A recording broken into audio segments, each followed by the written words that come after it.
The cafe was already full by mid-morning. Chairs scraped against the wooden floor. The espresso machine hissed in short bursts behind the counter. Someone's laptop charger was tangled around a chair leg. And nobody had noticed yet. Behind the register, Megan Doyle rang up an order without looking at the screen. Muscle memory doing the work while her mind drifted to the shift she still had at her real job on Monday. She liked working her aunt's cafe on weekends. It was slower here. Predictable. The door chimed. An elderly woman stepped inside, and for a moment, the noise of the cafe seemed to soften around her. She moved carefully, the way people do when they've learned that grace outlasts speed. Silver hair, braided and pinned with old-fashioned precision. A dress that didn't quite belong to any decade Megan could place. And there was something in the woman's eyes. A stillness, like she was watching the room rather than simply standing in it. She ordered tea, 2 pastries, waited with her hands folded. When Megan read out the total, the woman reached into a small velvet pouch and set several coins on the counter, one by one, with the care of someone handling something precious. Megan looked down, then looked again. The coins were beautiful, heavy, etched with symbols she didn't recognize, gold catching the light strangely. But they weren't currency, not any currency she'd ever rung up. "I'm so sorry," Megan said carefully. "These are gorgeous, but I can't take these. I don't think these are real money. Not anymore, anyway." The woman's expression didn't crumble. It simply paused, a flicker of something crossing her face too quickly to name. Not embarrassment exactly, more like the particular tiredness of realizing again that the world had moved on without telling her. Nearby, a young woman balancing a bundle of wrapped flowers against her hip had already noticed. Elena Hart had a habit of noticing things. The customer who never got asked if they were okay, the stranger standing a little too still in a room full of motion. She noticed the elderly woman before the coins ever hit the counter. She stepped forward. "I've got this one," Elena said, already reaching for her wallet. The old woman turned toward her. Their eyes met, and for a second Elena had the strange sensation of being studied, weighed, in a way that had nothing to do with gratitude. Then the woman smiled. "Would you pretend to be my granddaughter?" she asked softly. "For just 10 minutes?" Elena blinked. "I'm sorry? Only until we've finished our tea. I promise I won't ask anything more of you after that." A small, almost apologetic laugh. "It's a strange request, I know. Humor. An old woman." Elena studied her, really looked. The way she looked at strangers who caught her attention. There was no calculation in the woman's face. No con, no angle. Just something quieter. Something that looked, if Elena was honest, a little bit like loneliness wearing very good posture. "Okay," Elena said. The old woman's whole face changed. Lit. Briefly, the way a person's does when they'd expected to be told no. They sat by the window. Valoria. That was the name she gave. Offered like it cost her something small to share. Asked about the flower shop down the street. Whether Elena had always loved working with her hands. Elena asked. Eventually, if Valoria had grandchildren of her own. The pause before the answer lasted a beat too long. "I wish," Valoria said quietly, and looked back out the window, toward the door, outside. Once the tea was finished and the pastries were only crumbs, Elena found herself asking the question she couldn't quite let go of. "Can I ask why you really needed me?" Valoria was quiet for a moment, turning something over, not just in her hands, but somewhere further back. "Because for 10 minutes, she said finally, I remembered what it felt like to walk beside family. A pause. And because I wanted to know if kindness like yours still existed. Genuinely. Without an audience." It should have been a strange enough answer to end things there. Instead, it only made Elena more curious, because there was a second question underneath the first one. Unspoken. The kind old sadness leaves behind when it doesn't fully explain itself. Why would a woman who carried herself like royalty, dressed like she'd stepped out of another century, need to borrow a granddaughter just to feel less alone? "Let me walk you somewhere," Elena offered, before she'd really decided to. "You shouldn't be out here by yourself." Valoria's smile turned into something else entirely, something that looked almost like relief. "Actually," she said, "there's somewhere I'd like to show you. If you're not in a hurry." Elena wasn't. And that single, ordinary decision, to say yes one more time, was about to lead her through a door that didn't exist for anyone who hadn't been personally invited to find it. Outside, once the tea was finished and the pastries were only crumbs, Elena found herself asking the question she couldn't quite let go of. "Can I ask why you really needed me?" Valoria was quiet for a moment, turning something over, not just in her hands, but somewhere further back. "Because for 10 minutes, she said finally, "I remembered what it felt like to walk beside family." A pause, and because I wanted to know if kindness like yours still existed, genuinely, without an audience. It should have been a strange enough answer to end things there. Instead, it only deepened the question underneath it, the one Elena couldn't quite shape into words yet. "Well," Valoria said, brightening, "you've indulged me quite enough for one afternoon. Let me return the favor. There's a place I know, better tea than that cafe could ever manage, and I promise no more pretending required." Elena checked her watch out of habit, though she already knew she had nowhere urgent to be. "Lead the way." Valoria smiled like she'd expected exactly that answer. They walked. The old woman moved slower than Elena's usual pace, but there was nothing frail in it, more like someone unwilling to rush past things worth noticing. She pointed out a crooked chimney, a door knocker shaped like a lion that had been painted over so many times its features had softened into suggestion. She talked about the city like she'd watched it get built. The streets narrowed as they went. Storefronts thinned out, replaced by older brick, ivy growing thick over windows that might not have opened in decades. Elena's phone buzzed once in her pocket, a text from her shop assistant, something about a wedding order, and she silenced it without looking, too caught up in the rhythm of Valoria's voice to break it. "Almost there," Valoria said, turning down an alley Elena wouldn't have looked at twice. No sign, no light, just old stone walls pressing close on either side, the noise of the main street falling away behind them like a door swinging shut. At the end of it stood a door. Elena stopped walking before she meant to. It was crimson, not painted exactly. More like the color had been grown into the wood itself, deep and dark as something left to steep for centuries. No handle that she could see, no sign, no number, nothing to suggest it belonged to anything at all. Just a door, set into a blank wall, in an alley that led nowhere. "This is it?" Elena asked. "This is it." Valoria's eyes held that same stillness from before, patient, amused, like she was watching Elena arrive somewhere she herself had stood 1,000 times. "Though I should warn you, this cafe doesn't appear unless you're invited." Elena laughed, a little uncertain. "It's right here, though. It is for you." "Because I brought you." Valoria placed her palm flat against the wood, and for a moment nothing happened at all.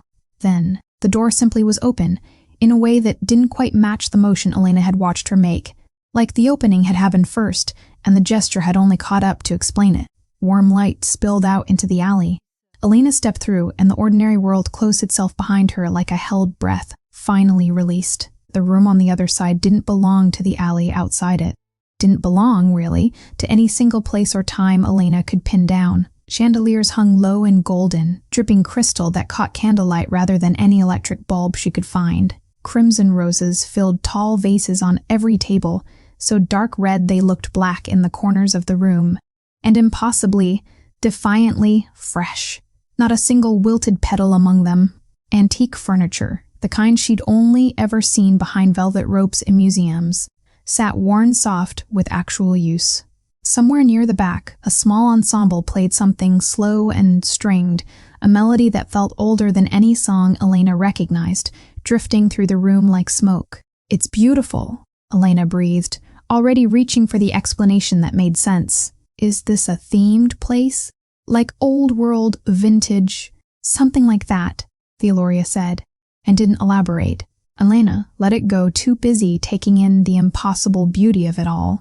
The gold-leafed ceiling, the velvet booths, a bartender polishing a glass with the unhurried patience of someone who had all the time in the world and knew it. It took her a few minutes to notice what was actually wrong. Not wrong exactly, just off, in a way she couldn't immediately name. The musicians in the corner hadn't changed their tempo once, hadn't paused for breath in a way that should have been physically necessary by now. The bartender's hands moved with a precision that never once faltered, never once hesitated the way tired hands do after an hour on shift. and the patrons scattered through the room. A woman reading in a velvet chair, 2 men speaking low over chess, an elderly gentleman who didn't on closer look seem elderly, so much as simply old, in the way of something preserved rather than aged. None of them looked tired. None of them looked bored. None of them looked, Elena realized with a small creeping unease, like they had ever once looked different than this. Nobody in the room seemed to be aging. Not slowly. Not at all. And every single one of them, as their eyes found Veloria, went quiet, heads inclining, small and reverent, the kind of gesture Elena had only ever seen in old films about kings and courts. They bowed. "Everyone seems to know you," Elena said carefully, watching a woman near the piano dip her head as they passed. Veloria only smiled, serene and unbothered, as though being bowed to in a hidden cafe was the most ordinary thing in the world. "My name is Veloria Ashthorne," she said, as if that explained everything. And somehow nothing at all. "I've been coming here for a very long time." Before Elena could ask what very long time meant to a woman who looked no older than 70, the door behind them opened again. A gust of cool night air moved through the room, and every candle flickered at once. A man stepped inside. Tall, dressed in dark, tailored elegance, silver hair falling loose around a face too still, too composed, too carved to be anything but striking. His eyes swept the room once, unhurried and settled, without hesitation, directly on Elena. Veloria's smile sharpened just slightly at the corner. "Ah," she said softly. "Perfect timing." The man crossed the room without hurry, but the space seemed to rearrange itself around him anyway. Conversations quieting a half-beat before he reached them, the musicians easing into something softer without any visible cue. He moved like someone who had never once needed to announce himself. Elena felt Veloria's hand settle lightly on her arm, an anchor she hadn't realized she needed until she felt herself leaning into it. Up close, he was even more unsettling to look at. Not frightening, exactly, but too composed, every feature so precisely arranged it bordered on unreal. Silver hair swept back from a face that could have belonged to a man of 30, except for the eyes. The eyes didn't match the rest of him. They held something old, patient in the way stone is patient. "Mother," he said, and his voice was quiet, low enough that Elena almost missed the word entirely. "Mother." Elena's gaze snapped to Veloria, who only offered the faintest, unbothered smile, the kind that said, "I'll explain later," without a single word spoken aloud. "Kale," Veloria said warmly. "You're later than I expected. I came the moment I heard you'd brought someone." His eyes moved to Elena then, and she felt the full weight of that attention land on her like something physical, not predatory, not quite, but assessing careful, the way you might look at something you didn't yet understand and weren't in a hurry to misjudge. "Elena," Veloria said, "this is my son, Kale." Elena's mind was already stumbling backward through the day. The coins, the bowing strangers, the door that hadn't existed until it did. Reassembling everything into a shape that made a horrible, impossible kind of sense. She looked at Veloria, at the ageless room around her, at the man standing in front of her now, who carried himself like someone used to being obeyed. "Your son," Elena repeated carefully. "My son," Veloria confirmed, entirely too pleased with herself. "Kale, darling. Elena helped me today. At the cafe." The coins again. Something shifted behind Kale's expression, not quite surprise, but close to it. "The coins," he said slowly. "She had no idea who I was," Veloria said, and there was something almost proud in the way she said it, like she'd been waiting all day to say exactly this sentence, to exactly this person. "No idea what I was." She simply saw someone standing alone, embarrassed, and she stepped in, paid for my tea. "Let me borrow her for 10 minutes. No questions asked. No explanation needed." She glanced sideways at Elena, fond. "She helped me without knowing who I was." Kale's attention returned to Elena, and this time it lingered. Elena had been looked at plenty of times in her life, admired, assessed, occasionally dismissed. This was none of those things. This felt like being read, slowly, like he was searching for the catch, the angle, the reason a stranger does something kind for someone who couldn't possibly repay her. He didn't find one. She could see the moment he stopped looking for it. That was generous of you, he said finally. Most people don't stop. Most people are in a hurry, Elena said, finding her voice again, steadier than she expected. She looked like she needed someone not to be. Something in his face changed. Not quite a smile, but the shadow of where one might eventually live. She usually does. I'm standing right here, Valoria said, mock-offended, and swept off toward the bar with the unbothered grace of someone who'd accomplished exactly what she came to accomplish. That left Elena alone with him, in a room full of strangers who didn't age, and a silence that should have felt awkward and somehow didn't.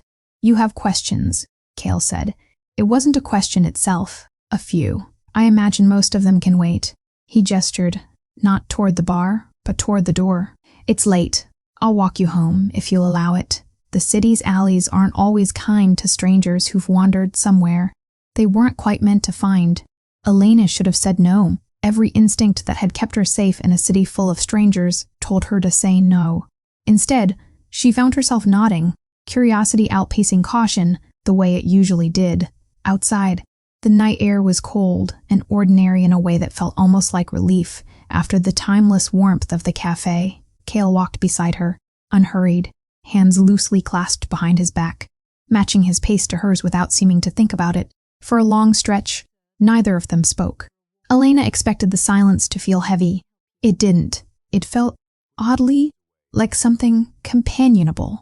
The kind of quiet you only shared with people you'd known far longer than a single evening. They passed a flower stall shuttered for the night, buckets of unsold stems wilting slightly in the cold, and Elena slowed without meaning to. Ranunculus, Cale said, glancing at the pale, layered blooms drooping in their bucket. They won't last the night, left out like that. They need water changed daily, more than most people realize. Everyone assumes roses are the demanding ones. Elena blinked at him. You know flowers? I've had 400 years to notice what most people walk past. A faint, dry humor colored his voice. Ranunculus, peonies, dahlias, they're patient things until they're not. Then they're gone all at once. That's. Elena searched for the word.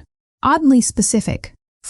She stopped herself before vampire left her mouth, unsure if it was allowed yet, unsure of anything at all. For a king who's supposed to care about more important things, Cale offered, and there was something almost gentle in the way he said it, like he'd anticipated the shape of her hesitation and chosen not to make her finish it. King. The word landed differently out here, in the ordinary night air, than it had inside that impossible room. Something like that, Elena admitted.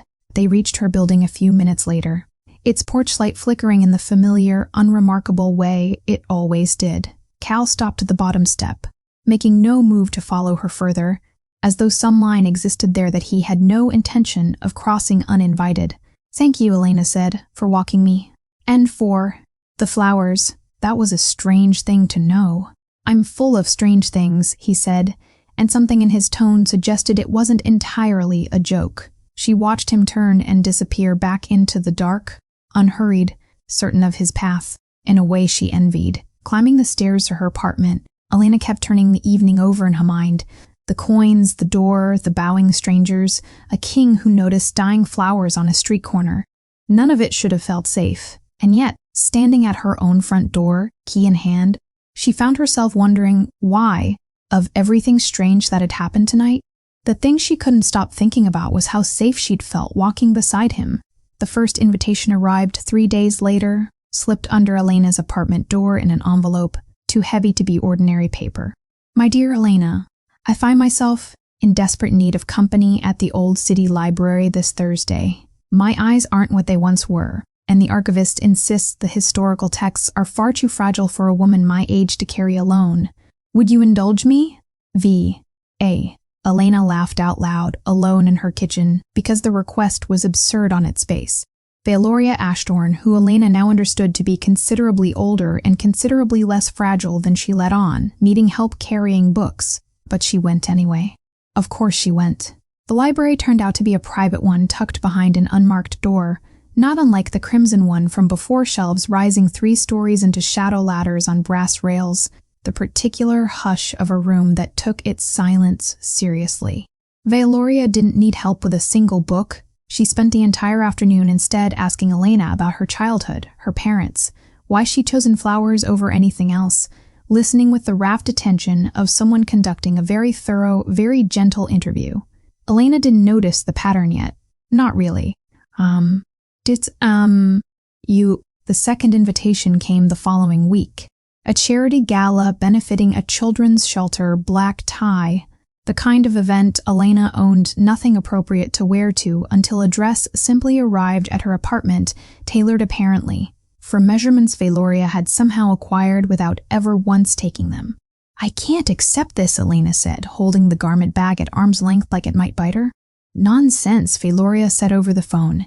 Consider it a thank you gift for the coffee. I still owe you, technically. You've bought me 4 coffees since then. Have I? I've lost count. Wear the dress, dear. Cale was at the gala. Of course he was. Elena spotted him across the room within minutes. Tall and unmistakable even in a crowd of the city's wealthiest, and found herself steered, unmistakably, steered, toward his end of the room by Valoria's hand at the small of her back. Right before the older woman abruptly remembered urgent business with the string quartet and vanished.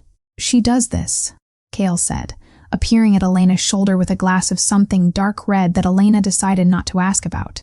Does what? Leaves. Precisely when it becomes inconvenient for me to leave with her. He watched his mother across the room, laughing warmly with the quartet's cellist, clearly enjoying herself, far more than the music required. You should ask her sometime why she suddenly develops urgent business every time we're within 10 feet of each other. I thought it was a coincidence, Elena said, though she was starting to suspect otherwise. My mother, Kella said dryly, has not believed in coincidence for 800 years.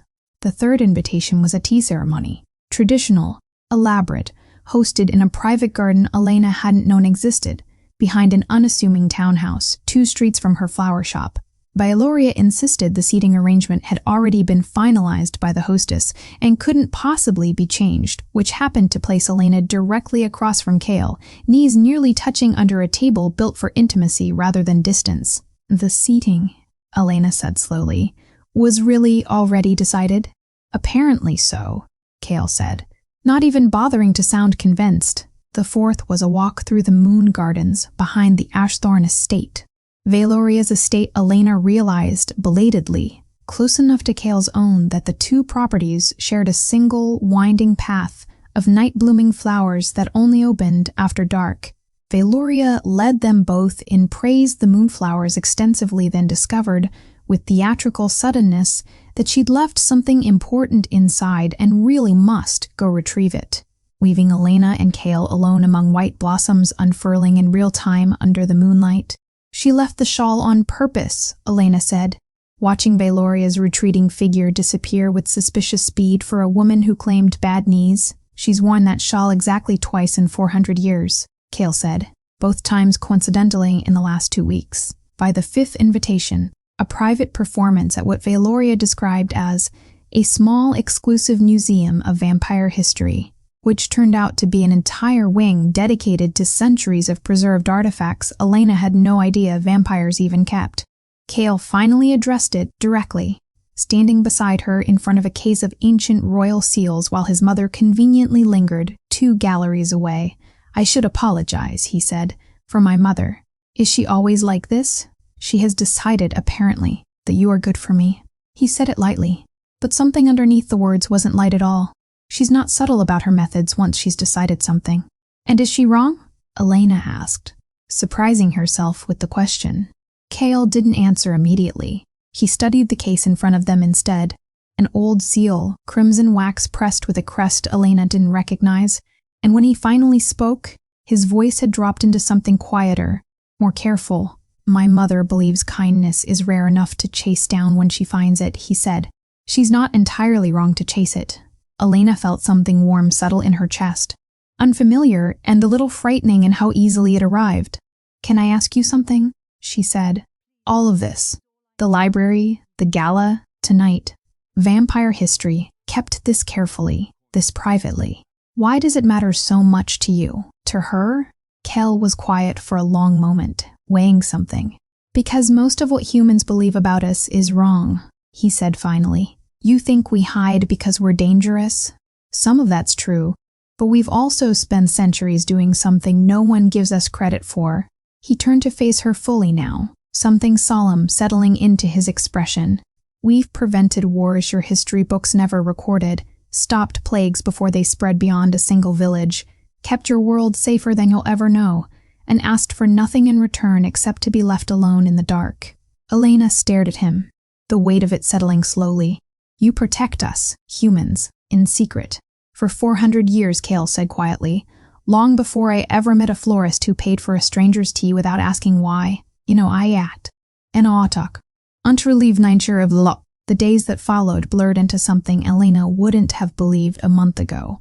Mornings at the flower shop arranging peonies for weddings she half listened to the details of. And evenings, slipping through doors that shouldn't have existed into a world running quietly parallel to her own. Valoria became her guide through it, patient and unhurried. The way someone shows off a home they've loved for centuries rather than years. There are laws, Valoria told her one evening, walking Elena through a hall lined with portraits older than most nations, older than most human constitutions. No vampire may take a human life without cause, without trial, without the council's judgment. It's not kindness that keeps my kind restrained, dear. It's discipline. Kindness only came later, slowly, in some of us more than others. What happens if someone breaks the law?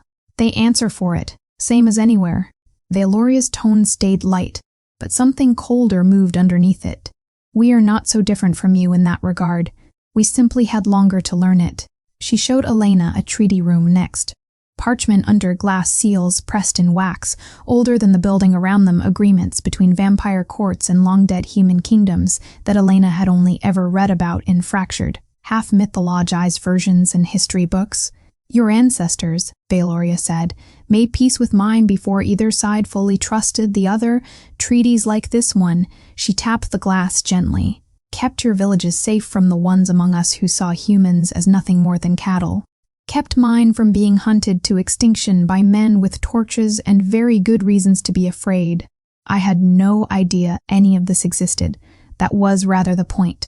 Valoria smiled, but it didn't quite reach her eyes. We protect best when no one knows we're protecting at all. The hospital came next, hidden 3 floors beneath an unremarkable building in the old district, staffed by vampires and humans, working side by side treating illnesses Elena had never heard named. Using medicine centuries ahead of anything available above ground. A young vampire physician showed her a ward of human patients, sleeping peacefully, unaware of exactly whose hands had saved them. They think it's a private clinic, the physician explained, funded anonymously. In a sense, that's true. Then the orphanage, children's laughter echoing through a converted manor house, some human, some vampire, raised together under caretakers who didn't distinguish between the two. Elena watched a small vampire girl, no older than 7 in appearance though. Valoria mentioned offhandedly she was closer to 30, teaching a human boy how to braid flower stems into a crown. We take in whoever needs taking in, Valoria said simply. Species has never mattered much to an orphan child. By the time they reached the peacekeeping wing, maps marked with old conflicts Elena vaguely remembered from history class. Conflicts that had resolved themselves with suspiciously little bloodshed, for reasons no textbook ever explained. Elena had stopped being surprised and started simply absorbing, quietly overwhelmed by the scale of a world that had been operating in plain sight her entire life, invisible only because no one had ever thought to look. That night, Valoria led her to a smaller room. No grandeur here, just a fireplace, 2 worn armchairs, and a warmth that felt more intimate than anything in the sprawling estate around it. Sit with me, Valoria said. I'd like to tell you something, properly, this time, not in pieces. Elena sat. I am 843 years old, Valoria began, watching the fire rather than Elena. I have buried husbands, watched kingdoms rise from nothing and crumble back into it. I have seen more cruelty than any creature should have to witness, human or otherwise. She paused. Immortality sounds like a gift when you're young enough to want it. It isn't always. Mostly, it's a very long education and disappointment. Then why do you keep going to human cafes? Elena asked softly. The coins. All of it. Why put yourself through that over and over? Valoria was quiet for a long moment, and when she finally answered, her voice had lost some of its usual composure. Because immortality means nothing without hope, she said. And hope, at my age, has to be renewed constantly, or it withers like anything else left untended. She turned to look at Elena directly now. Something raw in her expression that Elena hadn't seen before. Not in the cafe, not at the gala, not once in all their weeks together. I visit human cafes because I need, periodically, to be reminded that kindness still exists in a world I've watched go cruel and gentle and cruel again, more times than I can count. I search for people who remind me kindness survives. Elena felt something settle into place, slow and heavy, like a puzzle piece she hadn't realized was missing. That's what the coins were, she said. Not confusion, not forgetting how money works. A test, a very small one, Valoria admitted. Most people who see an elderly woman embarrassed and out of her depth simply look away. It's easier. I don't blame them for it, but every so often, someone doesn't look away. Her eyes were bright now, glassy in the firelight. You didn't look away, Elena. You stepped forward without a single moment's hesitation, expecting nothing, wanting nothing, simply because someone needed help and you were standing close enough to give it. So I wasn't just a stranger you decided to be kind to. No, dear. Valoria reached over, took Elena's hand in both of hers. Old and steady and warm despite everything Elena now knew her to be. You were chosen, carefully, after a great many cafes and a great many strangers who didn't pass the test I never told them they were taking. Elena sat with that for a long moment, the fire crackling low between them, the weight of it settling somewhere deep and unfamiliar in her chest. Not manipulation, she understood now. Never manipulation. Something far more deliberate and far more precious than that. She had been searched for. Across cafes and cities and however many strangers Valoria had quietly tested and quietly released back into their ordinary lives. And out of all of them, across 843 years of searching, she had been the one who was found. Not everyone in the Crimson Moon Cafe bowed to Valoria with warmth. Elena noticed him for the first time at a winter recital held in the estate's great hall. A tall vampire's silver-streaked hair swept back with severe precision. Dressed in black velvet, so dark it seemed to swallow the candlelight around him. He didn't bow so much as incline his head, the exact minimum amount tradition required, and his eyes, when they landed on Elena, held none of the careful curiosity she'd grown used to from the others. They held contempt. Clean, unhidden, almost restful in how little effort he made to disguise it. Who is that? Elena asked quietly, leaning toward Cale. Lord Ambrose Thornwood. Cale's jaw had tightened the moment the man entered the room, one of the eldest members of the council. He remembers a version of the world where humans were considered livestock, with occasionally interesting conversation. He's looking at me like I'm something he stepped in. He's looking at you, Cale said. Like you're the reason his version of the world is dying. Ambrose approached eventually, unhurried, the way predators do when they know their prey has nowhere useful to run. He didn't address Elena directly. He spoke past her, to Cale, as though she were furniture that had briefly interrupted the conversation. Your Majesty. A slight bow, precise as a blade. I hear you've taken to entertaining humans at court now. How progressive. Elena is a guest, Cale said, voice level, though something dangerous moved beneath it. Treat her as one, of course. Ambrose's smile was thin, humorless, entirely for show. His eyes flit to Elena at last, cold and assessing. Tell me, child, what exactly did you offer the king to secure such generous hospitality? Humans rarely climb this high without offering something in return. Elena felt her face heat, less from embarrassment than fury. I didn't offer anything. I bought an old woman a cup of tea. How touching. Ambrose's tone made it sound like anything but. And how convenient that the old woman happened to be the king's own mother. He turned back to Cale before Elena could respond. Careful, Your Majesty. Bewitchment doesn't always announce itself as sorcery. Sometimes it wears a pretty face and asks for nothing at all, until it's asked for everything. That's enough, Ambrose. Is it? Ambrose's smile didn't waver, but something colder settled behind it. The council remembers what happens when kings let humans too close to the throne. History remembers, even if you'd prefer to forget it. He left without waiting for a response. black velvet trailing behind him like a shadow reluctant to detach. Elena let out a breath she hadn't realized she was holding. He really doesn't like me. He doesn't like anyone who isn't several centuries old and pure-blooded, Cale said grimly. You're simply the newest, most visible target. Target, Elena repeated slowly. That's an ominous word. Cale didn't correct her. That, more than anything, worried her. The attempt came 8 days later. Elena was walking home from a late delivery. A wedding order, roses and eucalyptus. Nothing that should have kept her out past dark, when the alley behind her flower shop, usually empty and unremarkable, felt suddenly, wrongly quiet. She noticed the figure too late. A shape, detaching itself from shadow near the shop's back entrance, moving with a speed no human body could manage, closing the distance between them before Elena had time to fully process that something was wrong. She had one clear thought: run. Before a hand closed around her wrist, ice cold and impossibly strong, yanking her backward into the dark. She didn't see the second shape until it collided with the first. The impact sent both figures crashing into a stack of crates, wood splintering, and Elena stumbled back against the brick wall, heart hammering, watching two blurred shapes move faster than her eyes could track, until one of them slammed the other against the wall hard enough to crack the stone.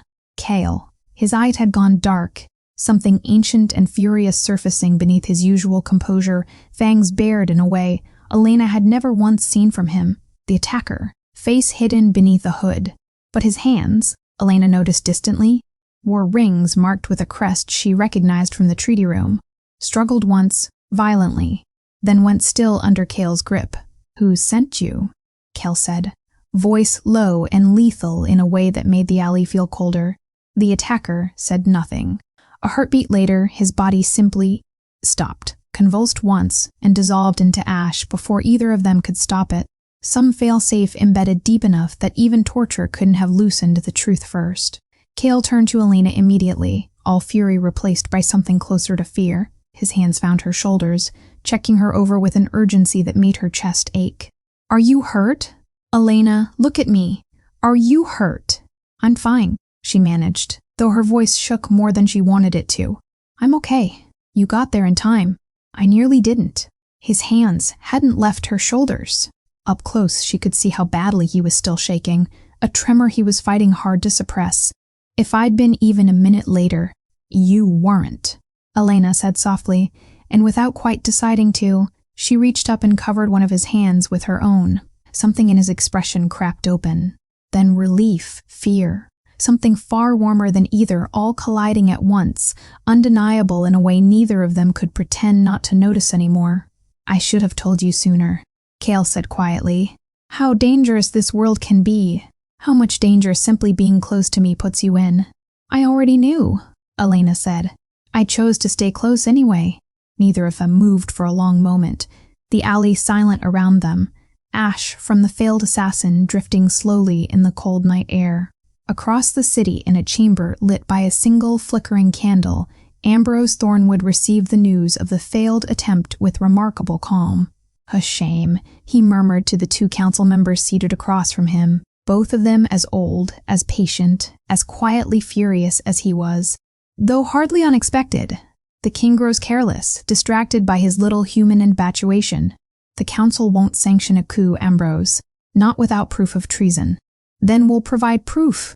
Ambrose's smile returned, thin and cold as winter glass. One way or another, this human girl has already given us everything we need.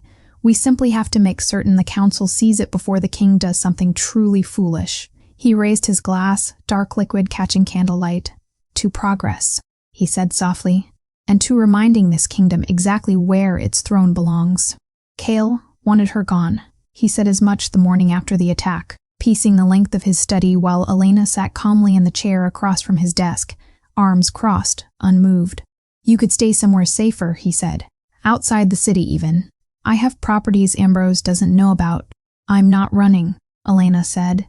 Elena, someone tried to kill you, which is exactly why I'm not running. She leaned forward. If I disappear now, it looks like guilt.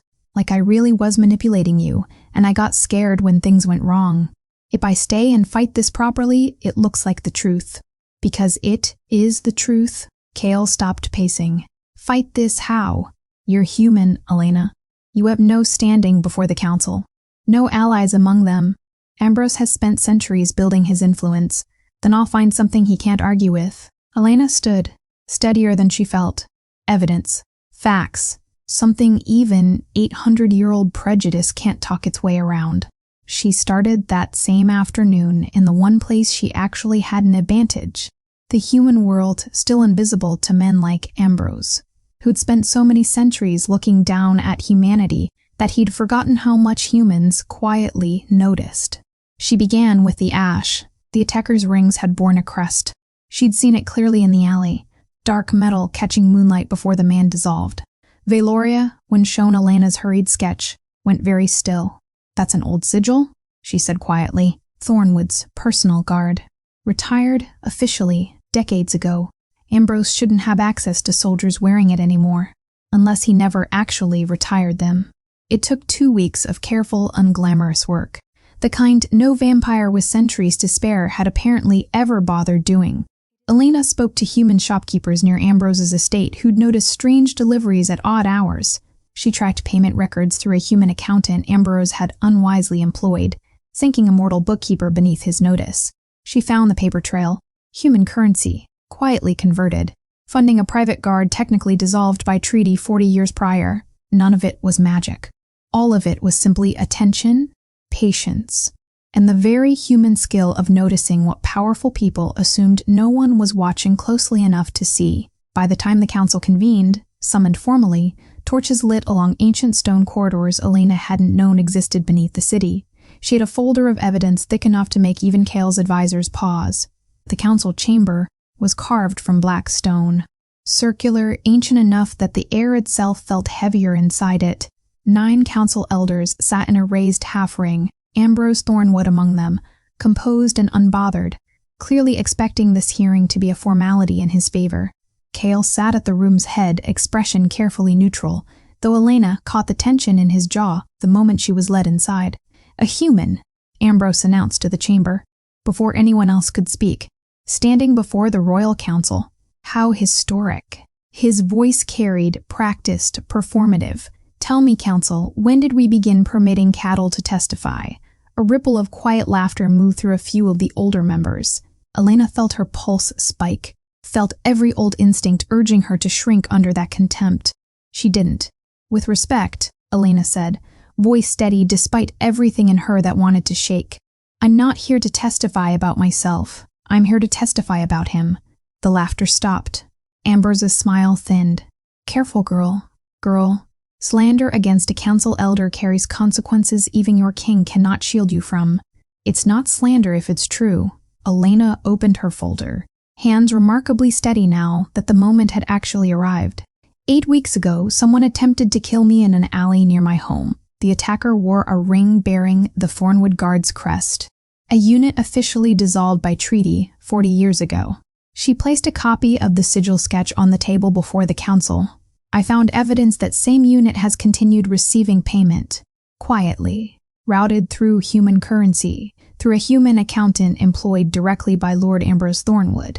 She laid out the documents one by one, payment records, delivery logs, dates matching precisely with the night of the attack. He'll say I fabricated this, Elena continued, meeting Ambrose's furious stare directly, that a human wouldn't have the intelligence or the access to compile something like this. I'd asked the council to consider exactly why he'd assume that. Because for centuries, no one thought to check whether humans were watching. We were considered beneath noticing.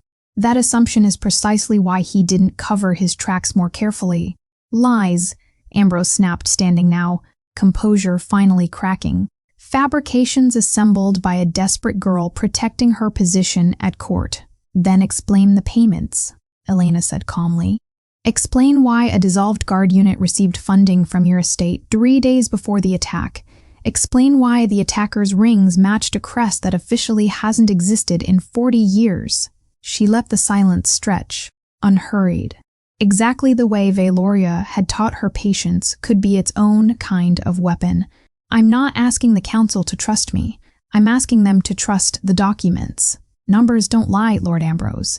even when the people reading them have centuries of reasons to want them to. The chamber had gone utterly silent. One of the elder council members, an older woman Elena hadn't seen speak all evening, leaned forward, studying the payment ledger with sharp, unhurried attention. "These records are authentic," she said finally, quiet but carrying. "I recognize the estate's seal." Murmurs rippled through the chamber. Ambrose's composure finally, visibly, shattered, fury replacing the practiced disdain, a flicker of something close to panic beneath it. "This is absurd," he snarled. "You'd take the word of a human over centuries of loyal service." "We'd take the word of evidence," the elder woman said simply, "over the word of a man who apparently believed no one capable of checking." From her seat near the chamber's edge, Baeloria watched with an expression Elena would remember for the rest of her life, pride, fierce and unguarded, shining through 800 years of careful composure. The council's verdict came swiftly after that: treason, confirmed by evidence no amount of ancient prejudice could argue away. Ambrose was seized before he could finish his next protest, dragged from the chamber, still shouting about bloodlines and standards, and a world he clearly believed still belonged to men like him. The coup, quietly planned across weeks of poisoned council whispers, collapsed before it ever truly began. Cale found Elena afterward in the quiet corridor outside the chamber, and said nothing at all, just pulled her into an embrace that carried every ounce of fear and relief and pride he hadn't let himself show inside. "You did that," he murmured against her hair. "Not magic, not politics, just you." "I told you," Elena said, finally letting herself shake now that it was over. "I wasn't running." Peace, once it settled, had a particular texture Elena hadn't expected, quieter than she'd imagined, and somehow fuller for it. The council convened without ceremony now, ordinary business replacing the tension that had gripped the court for weeks. Ambrose's name came up less and less, until it stopped coming up at all, folded quietly into history the way scandals eventually were. Even in a world that measured time in centuries, Cale changed too, in small ways Elena noticed slowly. He laughed more easily. He stopped glancing over his shoulder in rooms that used to make him tense. He started, gradually, making time, actual, unhurried time, that had nothing to do with treaties or council business or the endless weight of ruling. They spent an entire afternoon in the Moon Gardens, weeks after the trial, doing nothing more significant than walking. The night-blooming flowers hadn't opened yet, waiting for dusk, and Cale pointed out each one by name as they passed: Moonflower Nightflock's Evening Primrose, the same quiet expertise he'd shown that first walk home. Except now Elena understood exactly how he'd come to know so much. "You've had 400 years of nights to learn what only opens in the dark," she said. Something like that. He glanced at her, something soft in his expression. "Turns out it was worth the wait. Most things that only reveal themselves slowly usually are." She didn't miss what he meant.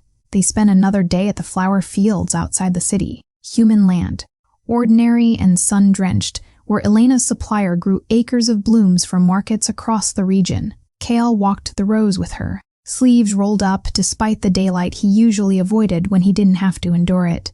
Squinting against sun he clearly wasn't accustomed to, but bore anyway, just to stay beside her. "You don't have to be out here," Elena said, watching him shield his eyes for the third time. "I know sunlight isn't exactly comfortable for you. I know I don't have to be." He picked a stem of lavender, turning it slowly between his fingers. "I want to be." There's a difference. They returned to the Crimson Moon Cafe often after that, not as strangers discovering it for the first time, but the way people return to a place that's become theirs. The same booth, tucked near the window that looked out onto an alley no human eye could find. The same musicians, playing the same slow, unplaceable songs. Valoria joined them some evenings, radiant with an unbothered satisfaction that made it clear she considered the entire outcome, the romance, the trial, the newfound peace, largely her own doing, and made no effort to pretend otherwise. "I take full credit," she announced one evening, sweeping into their booth uninvited. The library, the gala, the tea ceremony with the suspiciously perfect seating arrangement. "We noticed," Cale said dryly. "I should hope so." Subtlety was never really the point. She patted Elena's hand fondly before disappearing again toward the bar, already greeting some old friend across the room. leaving the two of them alone in the candlelight the way she always seemed to arrange things. It was on one of those quiet evenings, months after the trial, that Cale finally said the thing Elena had slowly come to understand he'd been circling for weeks. They were walking the moon garden path again, night-blooming flowers open now, pale and luminous under a full moon, when he stopped walking entirely. "I need to tell you something," he said.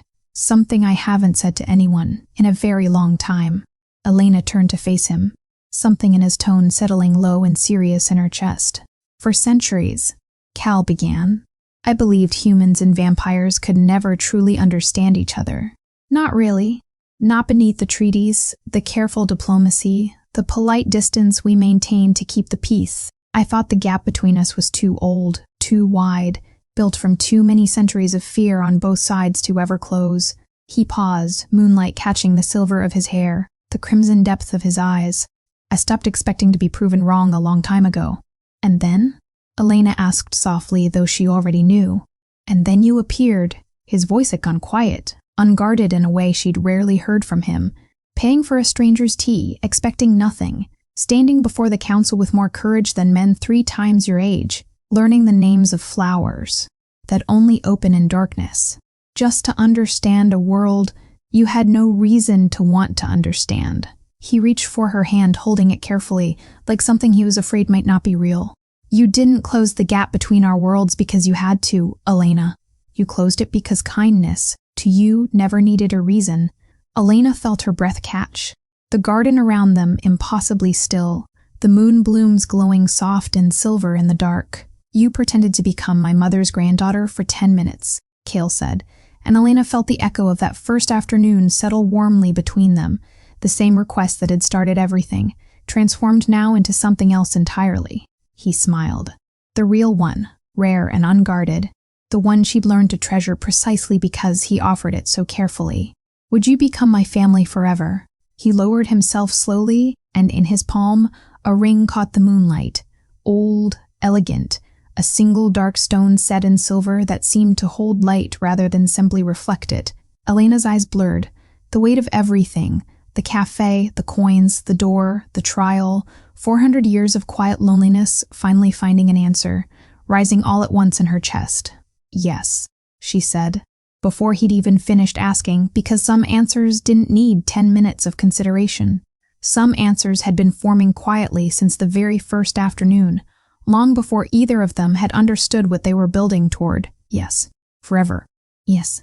Cale rose and pulled her close, and for a long moment neither of them said anything at all, just stood together in the moon garden, surrounded by flowers that only bloomed in darkness, finally, unmistakably, exactly where they were both meant to be. Somewhere behind them, hidden just out of sight near the garden's entrance, Valoria pressed a hand to her chest, blinking back centuries' worth of hope finally, quietly fulfilled. The wedding took place beneath an open sky in the palace gardens where moonflowers had been coaxed into blooming early for the occasion, their pale petals catching torchlight instead of moonlight for one single extraordinary evening. Elena stood at the edge of it all, hands trembling slightly inside long silk sleeves, watching a world that shouldn't have existed, a year ago prepared to witness the impossible, humans and vampires, seated together without walls or hidden doors between them, waiting for a wedding neither side would have believed possible a generation before. Her mother sat near the front, still faintly disbelieving of everything, dressed carefully and clutching Elena's father's hand like an anchor. Elena's old friends from the flower shop filled another row, whispering excitedly about the chandeliers, the impossible roses, the musicians who never seemed to need rest. And near the back, looking equal parts nervous and thrilled to have been invited at all, sat Megan Doyle. Megan had received the invitation 3 weeks earlier, embossed and formal, and had spent most of that time assuming it was an elaborate mistake, before finally, hesitantly, deciding to come. She didn't recognize anyone. Not at first. The grandeur of it all, the crimson roses, the candlelit chandeliers, the quiet, unplaceable elegance of everyone in attendance, felt distantly, dizzyingly familiar in a way she couldn't place, like a memory standing just out of reach. Then Valoria approached her, resplendent in deep burgundy silk, and the memory arrived all at once. "You're the young woman from the cafe," Valoria said warmly. before Megan had even finished processing where she recognized that graceful, silver-haired face from the coins. Do you remember? Megan's mouth fell open. The coins. Her eyes went wide, darting toward the garden, toward Kale standing near the altar in formal black, toward the entire impossible scene around her. You're his mother. I am. Valoria's smile deepened, delighted. And I never got the chance to properly thank you all that time ago. You could have simply pretended not to notice an old woman fumbling with coins she shouldn't have had. Most people did, before you. I didn't want you to feel embarrassed, Megan said, still faintly stunned. That's all it was. That's rarely ever all it is. Valoria squeezed her hand warmly. You gave an old woman a moment of dignity, and it mattered more than you'll ever fully know. Please, enjoy this evening. You earned your place in it, whether you realized it at the time or not. Well, Megan spent the rest of the ceremony in a daze of quiet wonder, watching a fairy tale unfold that she'd unknowingly played the smallest, earliest part in. The ceremony itself was simple, in the way truly important things often are. Kale stood beneath an arch of crimson roses, dressed in formal black, that made the silver of his hair seem to glow in the torchlight, watching Elena walk toward him with an expression that made half the vampire elders present quietly, uncharacteristically emotional. Elena wore ivory and moonlight, hair loose the way she'd always preferred it, a small crown of white blossoms, human flowers, her own careful work, resting where a formal vampire crown might have sat instead. It was, Valoria had insisted, exactly the right choice. The vows were brief. The kiss when it came drew applause from both sides of the aisle. Human hands clapping beside vampire ones, a sound that would have been unthinkable a year before and now felt, impossibly, like the most natural thing in the world. The reception spilled into the Crimson Moon Cafe itself, transformed for the occasion, its doors thrown open in a way they had never been thrown open before. For the first time in its centuries of existence, the cafe's location was shared freely, not hidden, not requiring invitation, but marked openly on a small brass plaque near its threshold, an address any human curious enough to look could now find. Tonight, it belonged to everyone. Valoria rose during the celebration, tapping her glass gently until the room quieted, humans and vampires alike turning toward her with the same rapt attention Elena remembered from that very first afternoon.